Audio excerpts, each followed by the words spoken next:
Celestial Gems is a series of 5 motivational speeches delivered by Thecla C. Deterville to various groups and organizations marking or celebrating special occasions. These speeches have been delivered to schools, women's groups, sporting and charitable organizations, and business enterprises. Thecla C. Deterville, Managing Director of Celestial Self-Development Center, holds a master's degree in business administration from the University of the West Indies Cave Hill Campus Center for Management Development. She served as president of the St. Lucia Chamber of Commerce, Industry and Agriculture for 2 consecutive terms. She has been a board member of several local institutions and organizations. This address was first delivered in observance of International Women's Day 2005.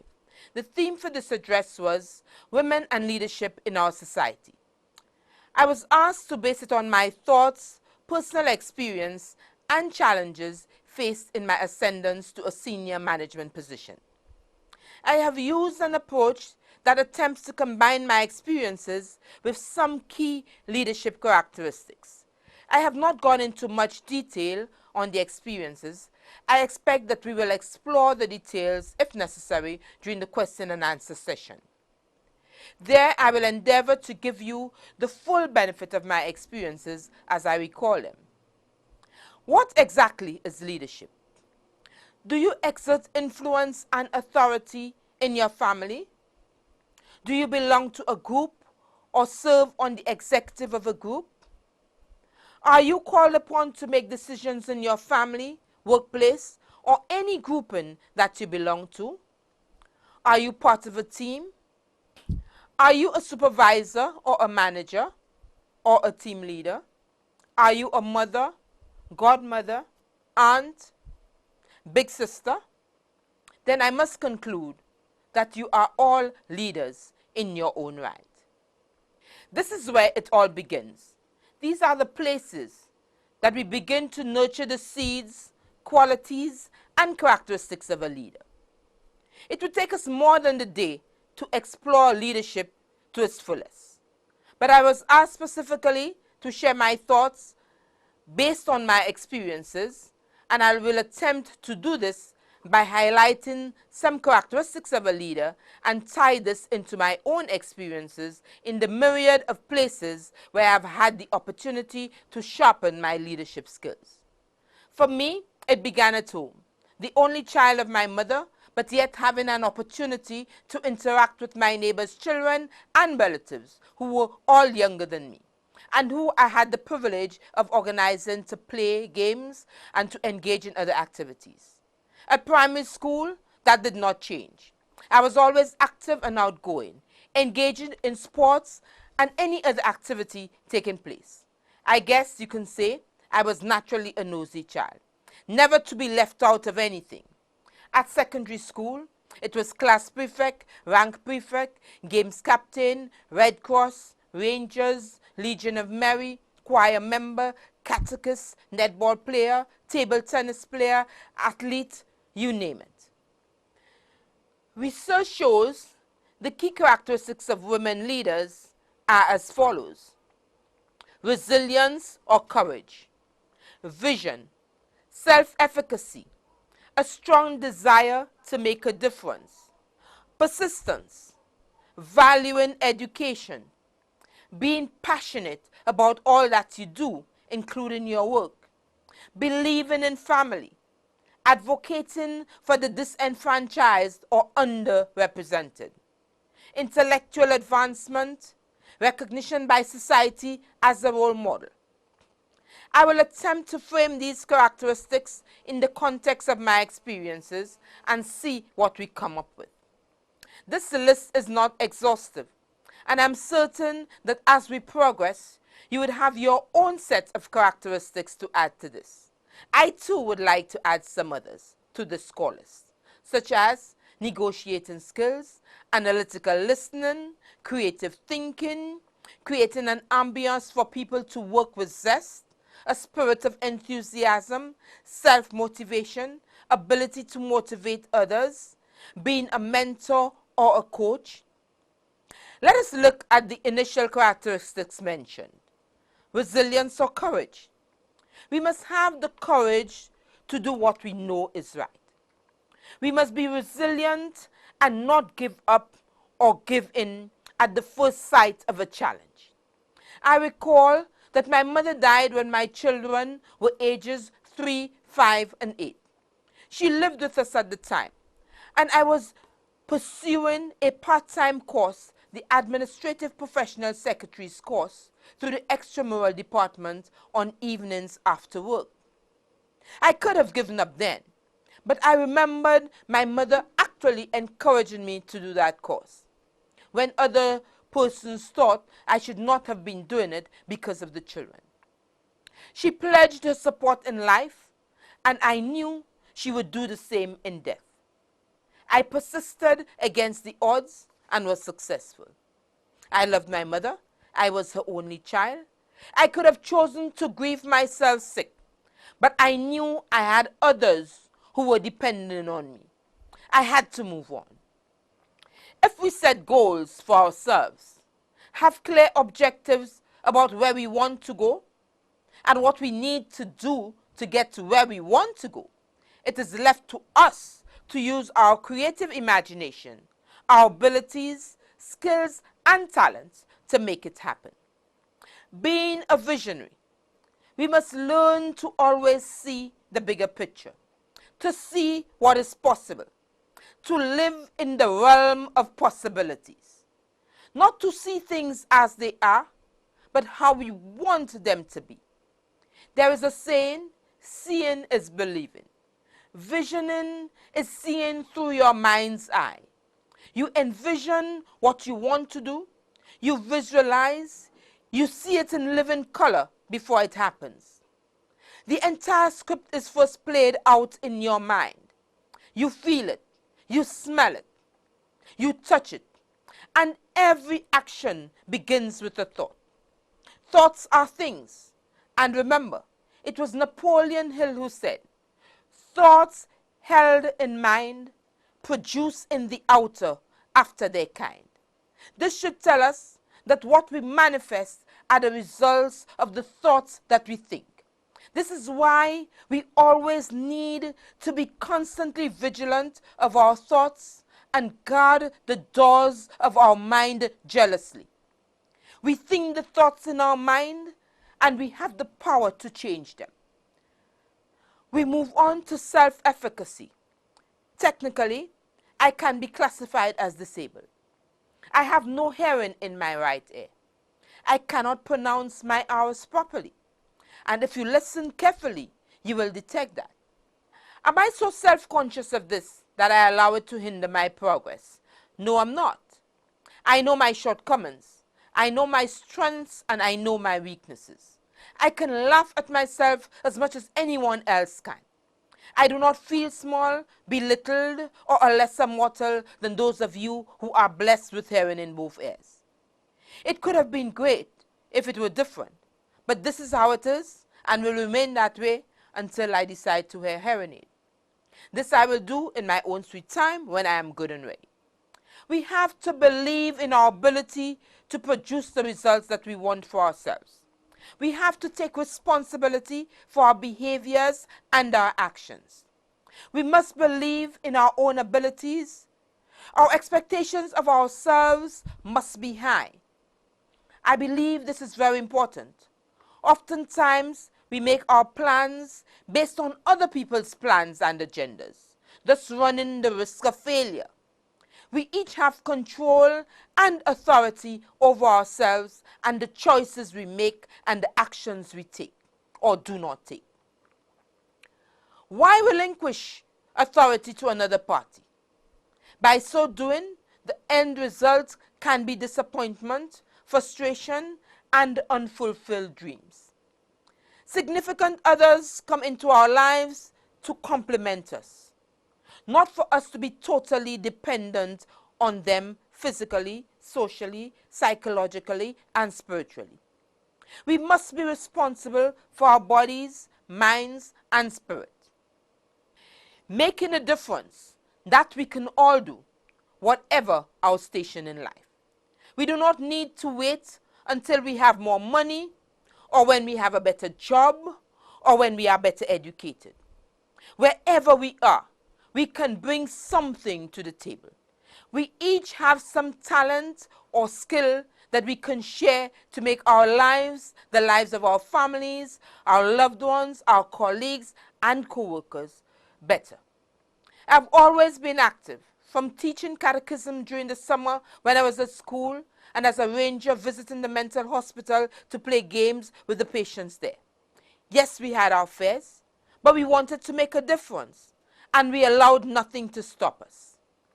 I recall working in a bank in Trinidad and Tobago for about 2 years. In these days, the racial divide was very strong. I was the only black girl at that bank, and more so, someone from a small island like the Trinidadians at that time referred to us. Did I allow myself to feel different or be different? No, I did not. Instead, I got totally involved in the branch to the extent that I was the one organizing social activities to help bring staff together. I was not even a supervisor then, simply a junior clerk. It has everything to do with how we see ourselves and whether we need to be validated by others or not. This takes us to persistence. In other words, what I would call stick-to-itiveness, hanging in there literally and figuratively. Yes, there will be challenges. Life storms will batter us here and there. But remain true to your purpose. It is not that we never fail. It is more about if and how we get up after the fall. My basic philosophy is to keep your feet planted firmly on the ground and your head in the air. Never allow your feet to be suspended. If you do, when the winds of life blow you over, it may be more difficult to recover and steady yourself. Be flexible. If plan A fails, put plan B into action. If you fail the first time, try a new strategy the next time. The bottom line is never to give up on yourself or on your dreams. Do not let negative people rain on your parade. Do not share your dreams with people whose only purpose is to discourage you. Try and try again. You can if you think you can. Soar with the eagles. Do not stroll with the ground doves. Valuing education. Be committed to lifelong learning. There is always something new to learn each day that we live. You are never too old to learn. Do not be afraid or ashamed to learn from persons younger than yourself. They have something to teach you, and you have something to teach them. I've always taken every opportunity to attend every course, workshop, seminar, conference, meeting that I can. We live in a dynamic world. Things change at a rapid rate. Concepts you learned in management 10 years ago are now passé. The things you learned at primary school is not what your children are being taught now. I did my MBA in my 40s, while my first daughter was at A-level college. I was not ashamed to have her help me with my math. She was better at it than I was. I still read extensively on all types of subjects. It is important that we keep abreast of changes and new developments in our chosen field of work. If you cannot afford to buy books, borrow from friends, but please return them. Or save and buy a good book ever so often. Or join the public library or a book club. Be passionate about your work. Like Richard Chang would say, be a passioner. His book, titled The Passion Plan, helped me understand the value of being passionate about what I do. We can also substitute the word passion with enthusiasm. Doing things passionately and or enthusiastically can make all the difference to the quality of the outcome as well as the joy and pleasure that we get from our work. I've always been passionate about everything that I'm involved in. If I lose my passion for something, then it is time to give it up. As a netball player, I remember the passion with which I played. You did not want to be at the receiving end of a ball I had to pass. Even now, when I see people playing the game without enthusiasm, in a lackluster way, it annoys me. The game, to my mind, becomes so unattractive when people are not putting any enthusiasm into it. Choose enthusiasm and passion over slothfulness. You will be amazed at the difference it makes. By being passionate, you enthuse those around you to do things better, to get more joy out of what they do, because that attitude can become infectious.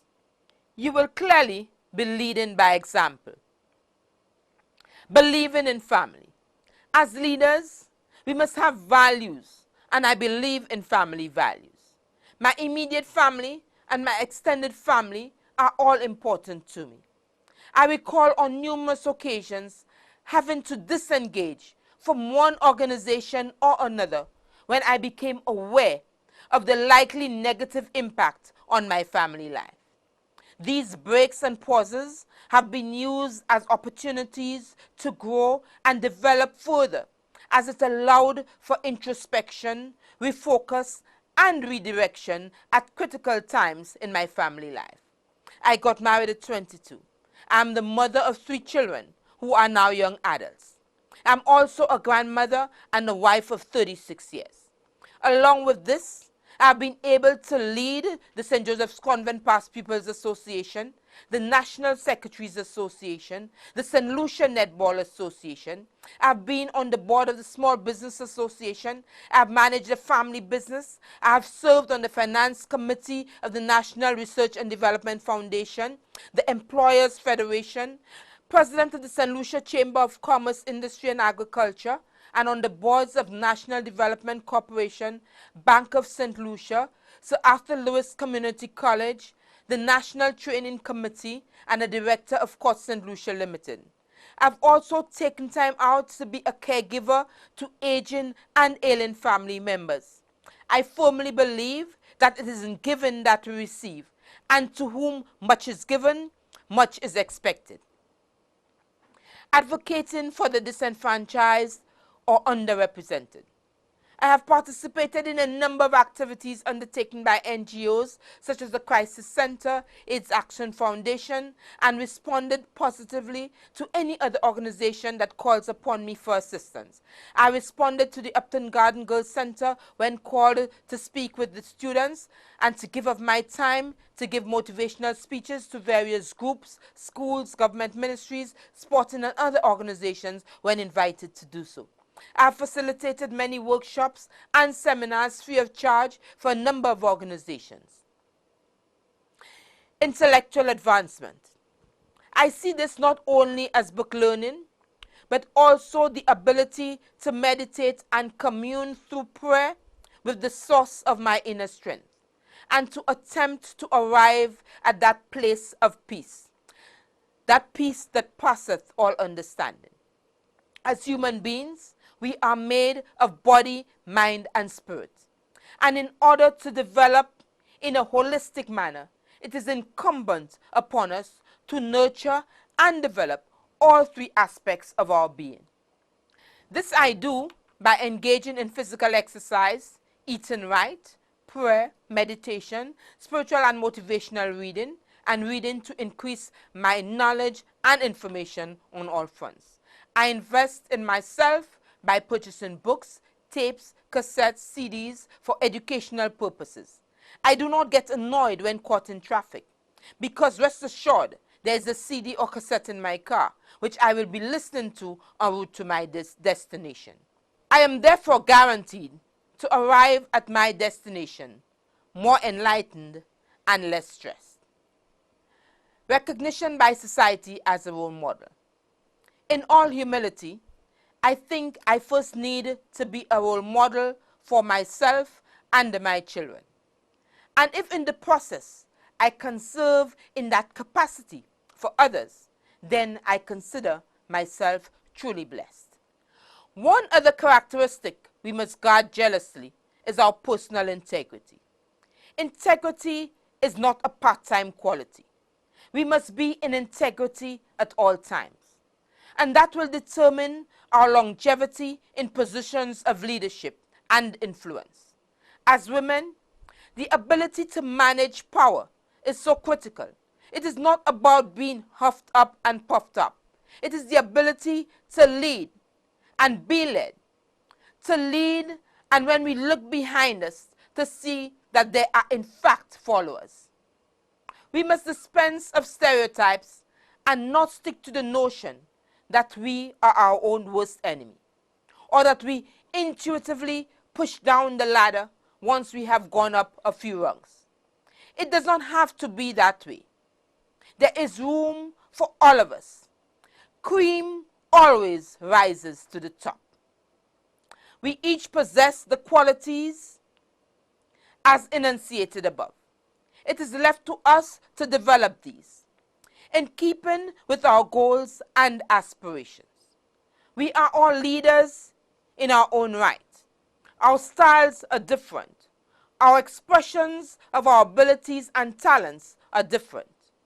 I invite you to live your dreams and be the very best that you can be. And as you speak up and speak out, remember, as the poet Goethe says, boldness has genius, magic, and power in it. Be bold. Dare to make a difference. I leave you with my favorite affirmation.